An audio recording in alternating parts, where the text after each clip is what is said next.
முக்கிய செய்திகள். மத்திய அமைச்சரவையில் 2ஆம் இடம் கிடைக்காததால் சரத்பவார் அதிருப்தி. பிரதமருக்கு ராஜினாமா கடிதம் அனுப்பியதாக தகவல்.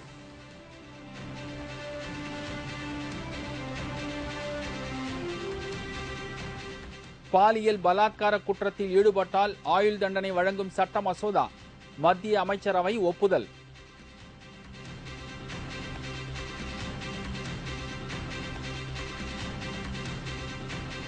மும்பையில் 2 ரயில்கள் நேருக்கு நேர் மோதி விபத்து. 3 பேர் பலி, 70க்கும் மேற்பட்டோர் படுகாயம்.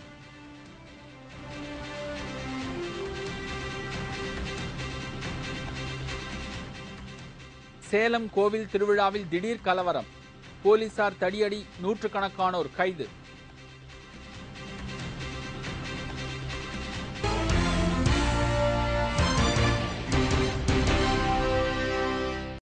வணக்கம். விரிவான செய்திகள்.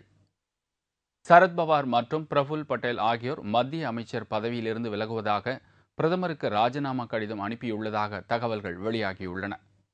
மத்திய அமைச்சரவையில் 2ஆம் இடம் பெறும் போட்டியில் ஏமாற்றத்திற்கு உள்ளானதால் மத்திய விவசாயத்துறை அமைச்சர் சரத்பவார், பிரஃபுல் பட்டேல் ஆகியோர் மத்திய அமைச்சரவையிலிருந்து ராஜினாமா செய்ய முடிவு செய்திருந்தனர். இந்நிலையில் தங்களது ராஜினாமா கடிதத்தை பிரதமருக்கு அவர்கள் அனுப்பியுள்ளதாகவும், பிரதமர் அவர்களை தொலைபேசியில் தொடர்பு கொண்டு அவசரப்பட்டு எந்த முடிவும் எடுக்க வேண்டாம், பிரச்சனையை பேசி தீர்த்து கொள்ளலாம் என்றும் கூறியதாக தெரிகிறது. கூட்டணியில் இருந்து விலகுவது குறித்தும் பவார் முடிவு செய்திருப்பதாகவும், அதற்காக தேசியவாத காங்கிரஸ் கட்சியின் எம்பிக்கள், எம்எல்ஏக்களின் கூட்டத்தை அவர் இன்று கூட்டியுள்ளார். முன்னதாக நேற்று மாலை டெல்லியில் நடைபெற்ற அமைச்சரவை கூட்டத்தை புறக்கணித்த அவர்கள் காங்கிரசுக்கு தங்கள் ஏமாற்றத்தையும் தெரிவித்தனர். காங்கிரஸ் கட்சிக்கு கூட்டணி ஆட்சியை எப்படி நடத்துவது என்று தெரியவில்லை என்று தேசியவாத காங்கிரஸ் கட்சியின் மூத்த தலைவர் ஒருவர் கருத்து தெரிவித்துள்ளார். பிரணாப் முகர்ஜி அமைச்சரவையில் இருந்து வெளியேறிய பிறகு அமைச்சரவையின் 2ஆம் இடத்திற்கு தாம் வருவோம் என சரத்பவார் எண்ணியிருந்தார். ஆனால் ஏகே அந்தோணி அந்த இடத்திற்கு காங்கிரஸ் தலைமையால் கொண்டு வரப்பட்டார். இதன் பிறகு ஐக்கிய முற்போக்கு கூட்டணிக்குள் பனிப்போர் நடந்து வருவது குறிப்பிடத்தக்கது. மும்பையில் நேற்றிரவு 2 ரயில்கள் நேருக்கு நேர் மோதிக்கொண்ட விபத்தில் 3 பேர் பலியாகியுள்ளனர். 70க்கும் மேற்பட்டவர்கள் படுகாயங்களுடன் மீட்கப்பட்டு மருத்துவமனையில் சேர்க்கப்பட்டுள்ளனர்.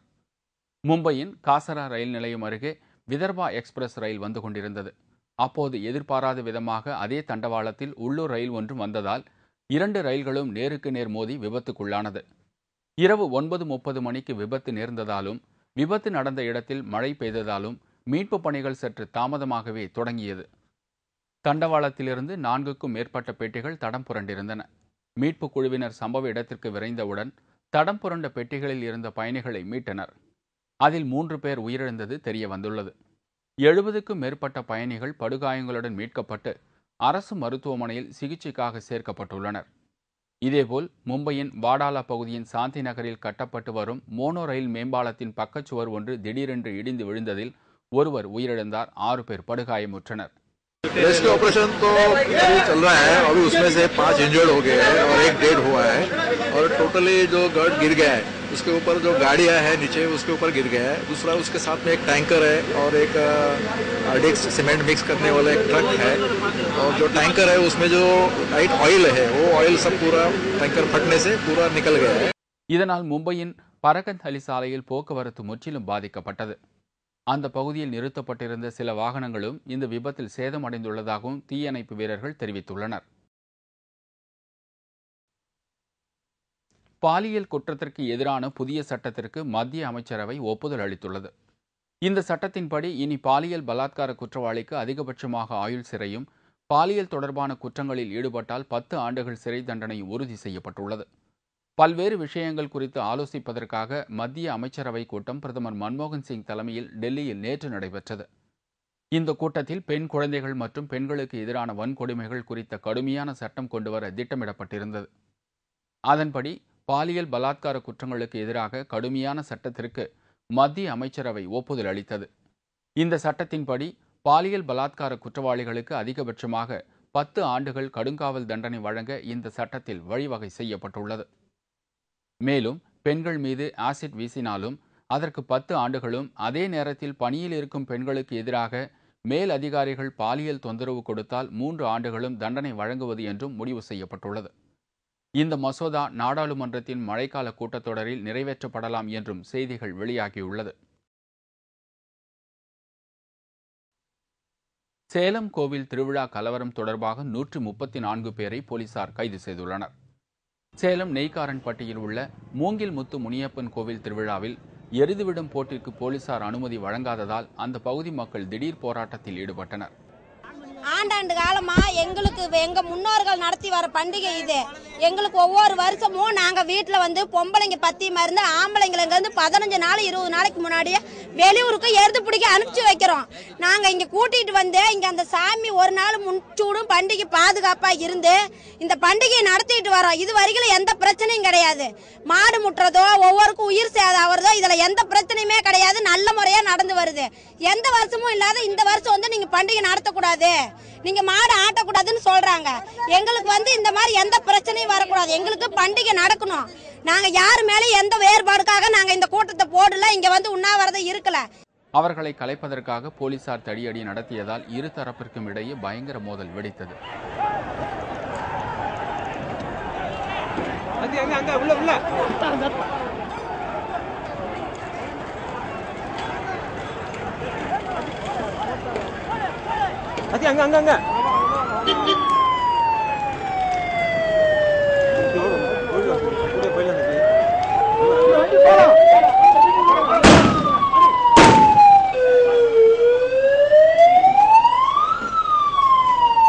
கிராம மக்கள் சிலர் கல்வீச்சில் ஈடுபட்டதால் போலீசார் தடியடி நடத்தியும் கண்ணீர் புகை குண்டுகளையும் வீசி கூட்டத்தை கலைத்தனர்.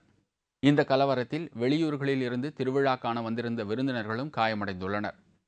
அதைத் தொடர்ந்து அந்த பகுதியில் உள்ள வசிக்கும் ஆண்களை போலீசார் மாலை நேரத்தில் வீடு புகுந்து கைது செய்தனர். பின்னர் அவர்களிடம் கலவரம் குறித்து தீவிர விசாரணை நடத்தப்பட்டு வருகிறது. இதுவரை 134 பேரை சேலம் போலீசார் கைது செய்துள்ளனர்.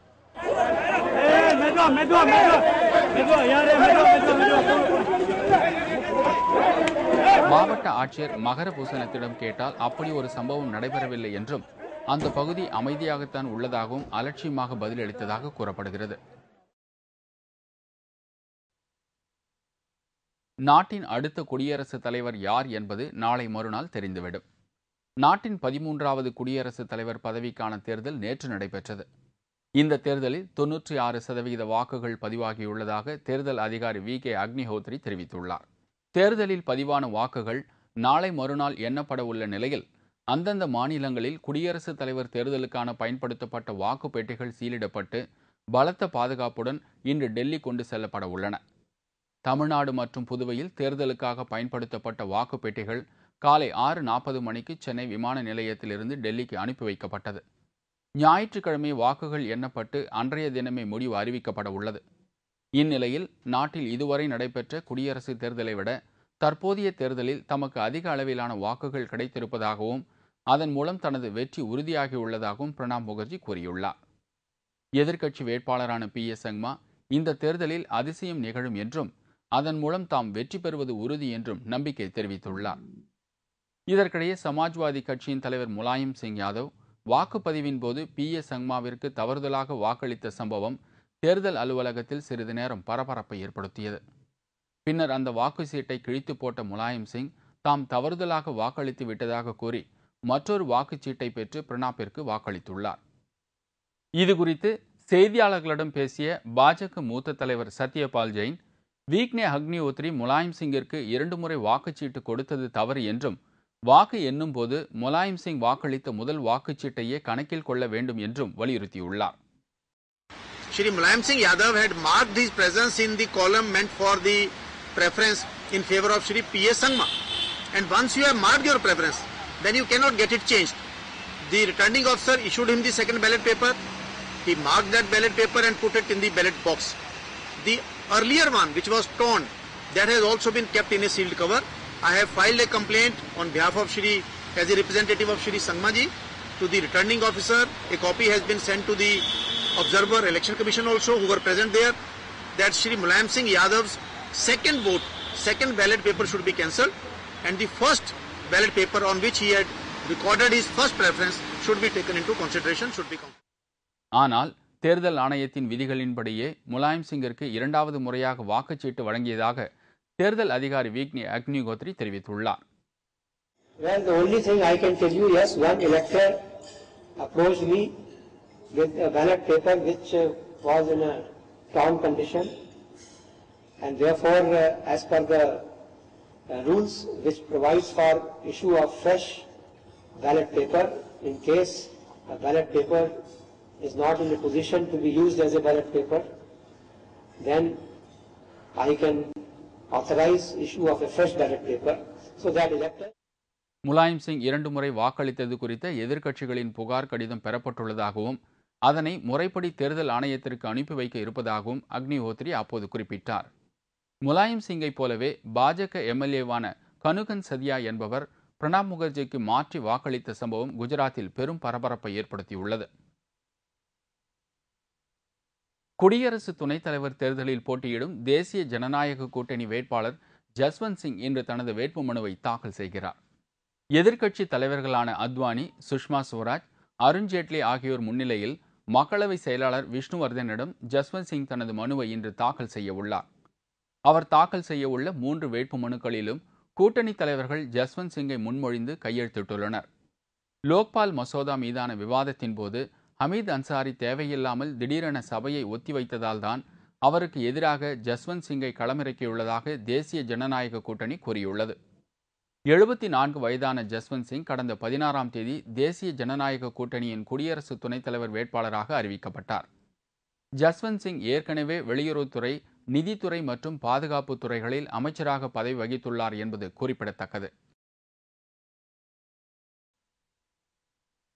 தகவல் தொழில்நுட்பம் தொடர்பான நாடாளுமன்ற நிலைக்குழுவில் சச்சின் டெண்டுல்கர் உறுப்பினராக இடம்பெற்றுள்ளார்.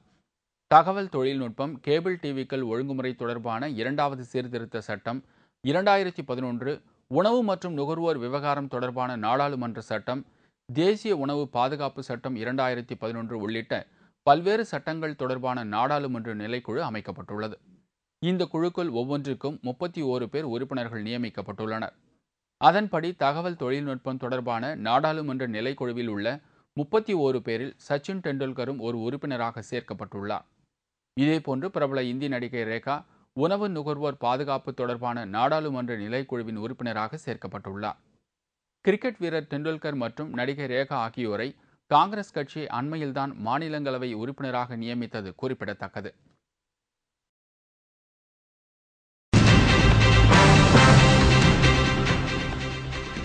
விவசாயி கொலை செய்யப்பட்ட வழக்கில் 3 பெண்கள் உட்பட 16 பேருக்கு ஆயுள் தண்டனை.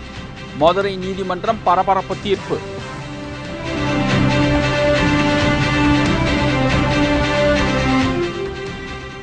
ஓட்டுநருக்கு திடீர் வலிப்பு நோய் ஏற்பட்டதால் பேருந்து விபத்து. கோவில்பட்டியில் நிகழ்ந்த சோக சம்பவத்தில் பெண் ஒருவர் பரிதாப மரணம். மற்றும் பல செய்திகள் விளம்பர இடைவேளைக்கு பிறகு.